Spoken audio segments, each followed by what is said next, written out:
అయితే మా mummy phone మాట్లాడితే ఎట్లుంటుంది అంటే డైరెక్ట్ నల్గొండలో ఉన్న అక్కతో మాట్లాడుతుంటే నల్గొండకి వినిపించేలాగా మాట్లాడుతుంది. నేనంటే దానికి ఫోన్ చేయడం ఎందుకు, డైరెక్ట్ మాట్లాడే బుజ్జి ఎట్టున్నావు అంటే వినిపిస్తుంది కదా అని చెప్తాను నేను. అట్లా మాట్లాడుతుంది. అయితే ఏమైంది, నేను సాంగ్ రికార్డ్ చేస్తున్నా, పెద్ద బుజ్జి అని. నేను అప్పటికి 50వ సారో 60వ సారో పాడుతున్నా, కుదరట్లే పాట మైకి పెట్టుకొని. అప్పుడున్న పరిస్థితులు ఏంది, అప్పుడే కుక్కలు ముత్తుకుంటాయి, అప్పుడే బండి రయ్యని వస్తుంది అని పాడి పాడి పాడి పాడి విసుగు మీద మహా టెంపర్ మీద నన్ను.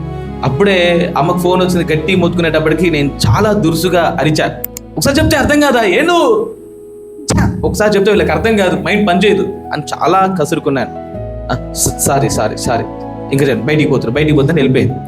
నేనేమనుకున్నాను, నా కోపంలో న్యాయం ఉంది, నేను ఎన్నిసార్లు విసిగిపోయి ట్రై చేసినాను అనుకున్నాను. కానీ అంతకుముందు పాడిన క్లిప్ నేను వినాలి కదా, ఒకసారి ప్లే చేస్తే ఆ పాట పాడి నా వాయిస్ నేను విన్నప్పుడు నా గుండె ఇట్ట బద్దలైంది. ఎందుకో తెలుసా, నా మాట ఎంత దురుసుగా ఉందంటే నాకే బాధేసింది. అనేప్పుడు నాకు దాని బాధ తెలియలా, వినేప్పుడు తెలిసింది. అనేప్పుడు నీకు తెలియదు, వినేప్పుడు తెలుస్తుంది. అదే మాట నిన్ను ఎవరైనా అంటే నీకు తెలుస్తుంది. అన్నో ఈజీ, ఏమన్నాను అందులో తప్పే ఉంది అని అనేటప్పుడు అనొచ్చు. కానీ ఆ మాట పడ్డప్పుడు నేను చాలా సారీ ఫీల్ అయ్యి, నేను ఇన్ఫ్యాక్ట్ ఏడ్చాను, ప్రభా ఐఎమ్ రియల్లీ సారీ, అసలు అమ్మని ఇంతలా అరవకూడదు, నేను తప్పు చేశా అని. కొన్ని బలహీనతలు నీకు అర్థం కావు, అవతలి వ్యక్తి నువ్వు ఎంతలా బాధ పెడుతున్నావో నీకు తెలియదు. సో వాటి విషయంలో నువ్వేం చేయాలి, యు నీడ్ టు నీ డౌన్ అండ్ ప్రే.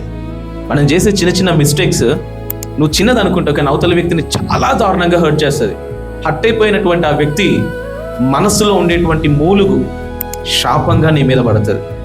వాళ్ళు జార్చిన కన్నీళ్లు శాపంగా నీ కుటుంబం కొట్టుకుపోయేలాగా చేసేస్తాయి. వద్దు, మనకి మారాలి, యేసయ్యలాగా మారాలి. సాధువైన మృదువైన స్వభావంతో, తీయని మాటలతో. యేసుప్రభు ఎలాగున్నాడు, సాత్వికుడు. మనం అలాగైపోవాలి, అప్పుడే మన కుటుంబానికి క్షేమం.